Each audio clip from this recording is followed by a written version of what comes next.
We live on a 38-foot sailboat with 2 kids. Yep, this is our home. We've spent years refitting the boat so we can completely live off-grid and travel with the seasons.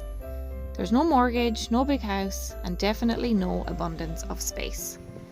We make our own motor, live mostly off-grid, and spend our days sailing, exploring, and figuring out where we're heading next. It's cramped, it's challenging, sometimes completely chaotic, but we wouldn't trade this life for anything.